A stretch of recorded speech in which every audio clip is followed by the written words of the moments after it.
In 1974, a man could walk into any hardware store, hand over $4, and leave with a cast iron skillet his great-grandchildren would one day fight over in the will. Today, people spend $200 on non-stick pans that flake into the eggs within 18 months. Here is the truth. Nobody selling you things wants you to hear. The cheapest option on the shelf is often the one that outlives everything around it. Number 6 on this list will outlast 3 of the fancy tools sitting next to it. And number 1 has a survival rate measured in generations, not years. Before we start, hit that subscribe button, because what you are about to see might save you a small fortune. Let us count down the 20 poor man's purchases that quietly humiliate the expensive stuff. Number 20, the wooden clothespin. For less than a penny apiece, that little spring and birch clip has been holding laundry to the line since before your grandmother was born. There is nothing to break that a puff of oil cannot fix, no motor to burn out, no plastic to crack in the sun.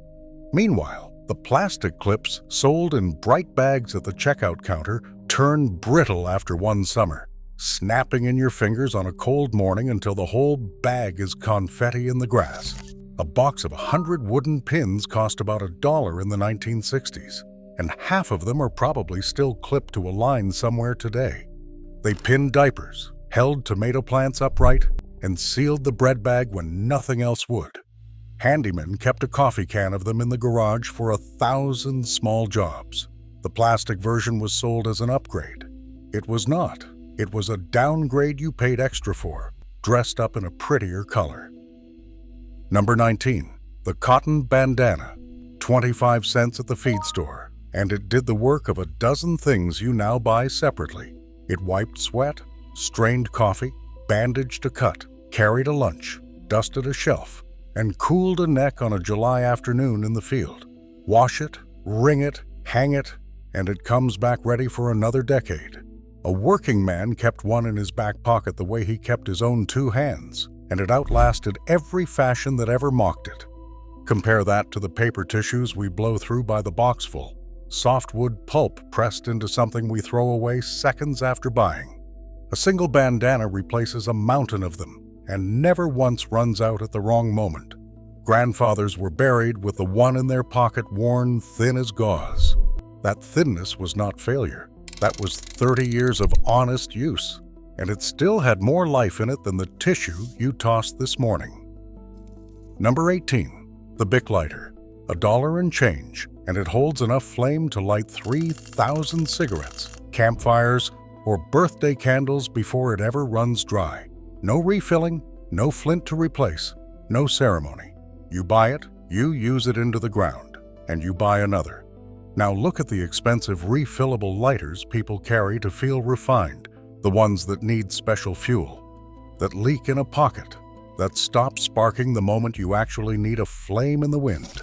They spend money on the fluid, money on the flints, money on the repairs, and still end up borrowing a light off the man with the cheap plastic one. There is a quiet lesson in that yellow lighter rattling in the bottom of a junk drawer. Reliability, it turns out, was never the expensive part. Number 17, the manual can opener. That little chrome handle with the turning key opened a can every single night for 40 years and never once has to be plugged in. 10 cents of steel in the 1950s, and the same tool sits in kitchen drawers today, still biting through tin like the day it was bought. Then came the electric can opener, humming on the counter, promising to save you the terrible effort of turning a handle. It jammed, it rusted at the gears. Its motor died halfway through the cat food on a Sunday when every store was closed. People replaced them again and again, each time convinced this model would last. The manual opener just kept working in the drawer, patient and silent, ready to finish the job the machine abandoned. There was a whole aisle of appliances built to do what your wrist already does for free. The old-timers knew. They never trusted a tool that needed a wall socket to open a can of beans. Number 16, the 5-gallon bucket. Free behind the paint counter or a few dollars new, this is the most useful object most people never think to praise. It hauls water, mixes concrete, soaks laundry, catches a roof leak, serves as a stool, a step, a fishing seat, and a toolbox all in one. Fill it, drag it, drop it off a truck bed, and it shrugs it all off. Some of the buckets sitting in barns right now were carrying feed during the Nixon administration. Compare that to the sleek storage tubs sold in home stores, thin-walled and cheerful, that crack the first time you actually load them heavy and lift. The bucket was never designed to be beautiful. It was designed to survive, and it does, decade after decade, holding whatever you throw at it. Ask any farmer, any painter, any man who has ever fixed anything what they would grab in an emergency. It is not the expensive tote. It is the humble bucket that never once let them down. Number 15, the corn broom. A few dollars of broom straw bound to a wooden handle, and it sweeps a porch clean the way nothing plastic ever quite manages. The bristles flex into corners, grab fine dust, and sweep for years before they wear to a nub, and even then you flip it and sweep some more. The expensive push brooms with their stiff synthetic bristles skate over dirt and shed plastic strands across the floor you just cleaned. There was a rhythm to a good corn broom, a soft shush against the boards that meant a house was being cared for. Mothers wore theirs down to a slant and still refused to part with it because a broken-in broom sweeps better than any new one. When it finally gave out, the handle became a tomato stake, and the memory of it lived on in the doorway. Simple straw, simple wood, simpler still to replace. It never needed batteries, and it never needed replacing until it had earned its rest. Number 14, duct tape. Here is where things get interesting. For a couple of dollars a roll, this silver tape has held together cars, canoes, ductwork, boots, and broken hearts for the better part of a century. It sticks in the cold, it sticks in the heat, and a single roll can outlast every fancy specialty. Adhesive marketed to replace it. People buy expensive branded repair kits, each little tube of glue drying solid and useless in a drawer within a year. The duct tape just sits there, patient and gray, ready for the next emergency at 3 in the morning. Astronauts carried it to the moon. Farmers held equipment together with it through an entire harvest. There is almost nothing a strip of it cannot hold long enough to matter. The genius was never in some secret formula. It was in the honest promise of a cheap thing that simply works over and over, long after the pricey solution has failed you and been thrown away. Number 13, the mason jar. A glass jar with a threaded lid, sold by the dozen for a handful of change, and yet it is the single most versatile container ever made. It stores flour, holds nails, drinks lemonade, cans tomatoes, and organizes a garage, all while lasting 50 years without a scratch you would notice. Grandmothers put up summer's harvest in them and handed the same jars to their daughters, who handed them down again.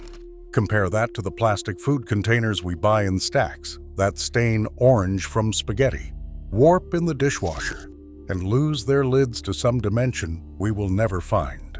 The jar does not stain, does not warp, does not absorb a single odor, and when the lid finally rusts, you buy a new lid for pennies and the glass lives on. Whole kitchens were once run out of a cabinet of these. They cost almost nothing and asked for nothing, and they will very likely outlive the person reading this. Number 12, the safety razor. Controversy incoming, because the shaving industry does not want you hearing this one. A solid double-edged safety razor cost a few dollars when your grandfather bought his, and here is the part they hide. The blades cost about a dime a piece and give a closer shave than the modern plastic cartridges you pay $4 or $5 each for. That razor is a single piece of machined metal with no moving parts to break, and men are still shaving with ones bought in 1955. The cartridge companies figured out the trick a long time ago. Sell the handle cheap, then charge a fortune forever for the little blades that only fit it. They hired marketers to convince men that more blades meant a better shave. that vibrating handles and lubricating strips were progress.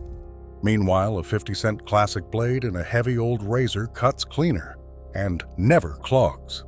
Your grandfather was not being old-fashioned. He had simply done the math the razor companies were praying you never would. Number 11. Leather work gloves. $15 of honest cowhide, and they mold to your hands over the years until they fit like a second skin, softening without ever surrendering. They stop thorns, resist heat, grip a shovel handle, and get better the harder you use them. A man could wear the same pair through 10 winters of firewood. The synthetic gloves sold in bright packaging feel great for a week, then split at the seams and tear at the fingertips, and into the trash they go by spring. There is something in the way old leather gloves keep the shape of the hands that wore them, cracked and stained and utterly reliable. They cost more than the plastic-coated pair up front, sure, but spread across a decade of use, they are nearly free. The expensive-feeling ones were the cheap ones all along. Leather remembers your work. The others just remember how quickly they let you down. Number 10. Wool socks. Real wool socks cost more than cotton on the shelf, and that is exactly why people skip them, never realizing they last 3 times as long. Wool wicks moisture, fights odor, insulates when wet, and resists the wear that turns cotton heels to holes by February. A good pair, darned once or twice along the way, can serve for a decade of cold mornings. Meanwhile, the cheap cotton-bagged socks pill, thin out, and go threadbare so fast that people buy them by the dozen every single year, spending more over time than 1 drawer of proper wool ever cost. Grandmothers knew this, which is why they darned wool by the fire instead of throwing it out. That small repair with a needle bought another winter, and another after that. The lesson hides in plain sight in the sock drawer. The item that costs more once often costs far less across a life, and your feet will thank you every frozen morning between now and then. Number 9. The French press. $20 of glass and a plunger, and it makes a richer cup of coffee than machines costing 1,000 times as much. There is no circuit board to fry, no pump to seize, no proprietary pod to buy forever at a markup. You add grounds, add hot water, push the plunger, and you are done, the same way it was done in 1929. Those expensive automatic espresso machines gleaming on the counter look magnificent right up until a valve clogs, a sensor fails, and the repair costs more than a new one.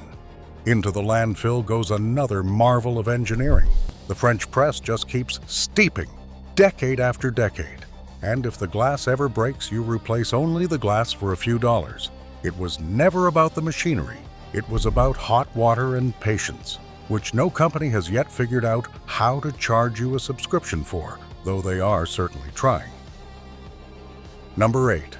Enamelware and stainless steel. That speckled enamel pot and the heavy stainless mixing bowl outlast every trendy cookware finish ever invented.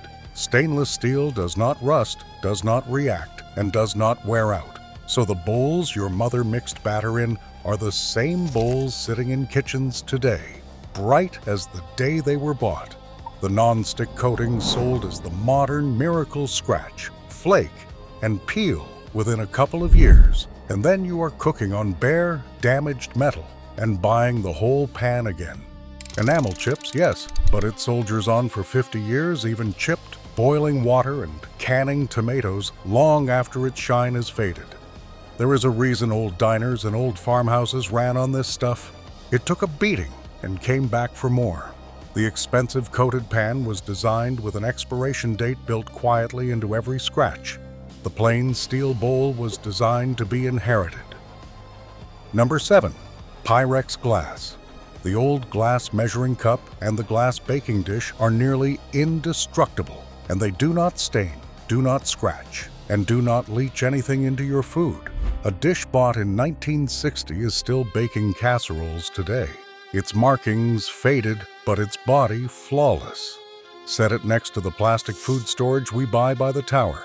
The containers that stain, crack, warp in the heat, and get thrown out within a year. and the contrast is almost embarrassing. Glass is the cheapest honest material in the kitchen, and somehow the most permanent.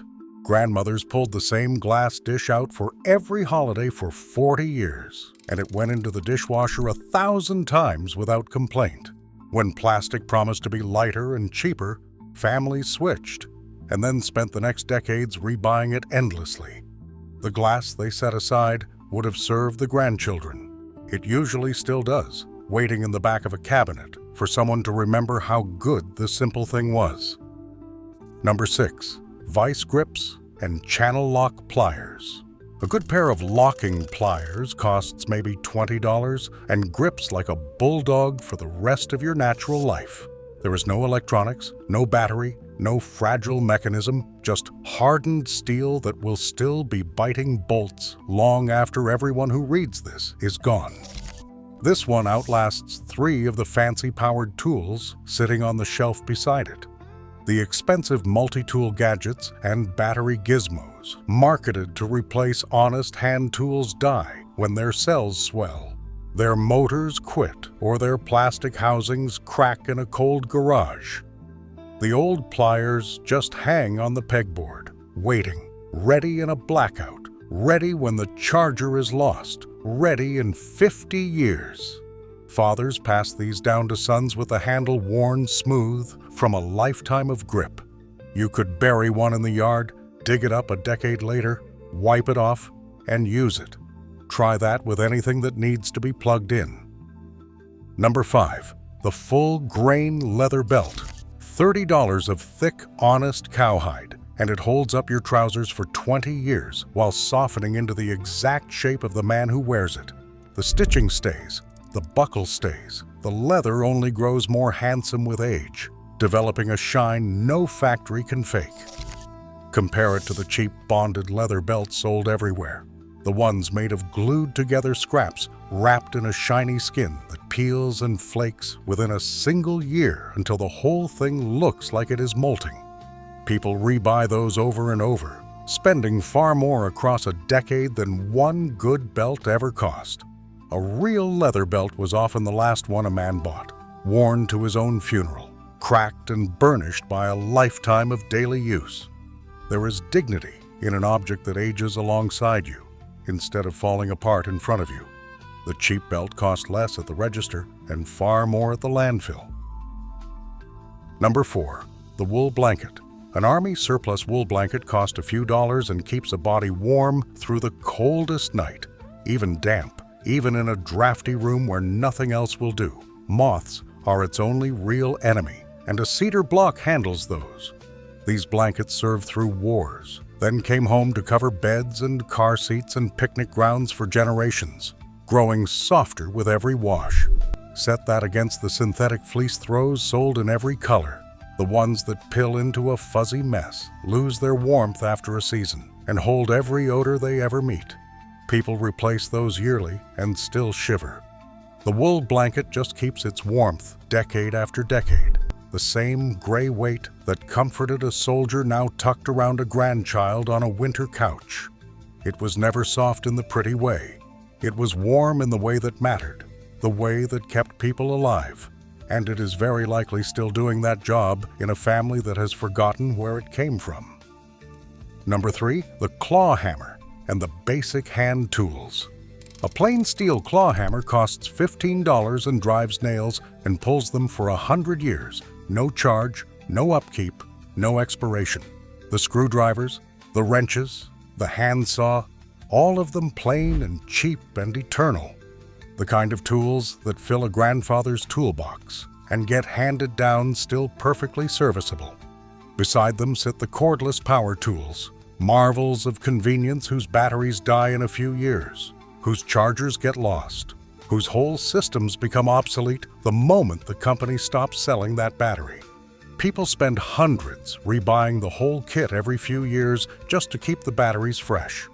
The hand tools never became obsolete because they were never dependent on anything but a human arm. In a storm, in a blackout, in 100 years, that hammer still works. There is a reason old men trust the tools with no cord. They have watched a lifetime of expensive gadgets die, while the plain steel in the drawer never even blinked. Number 2. The carbon steel kitchen knife.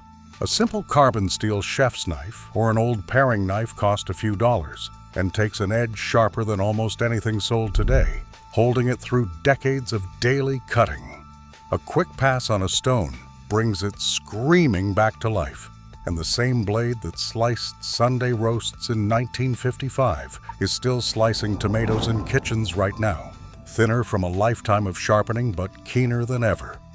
The expensive knife sets displayed in beautiful blocks look impressive and dull within months, made of steel too soft or too gimmicky to hold an edge, and most people never learn to sharpen them, so they replace the whole set.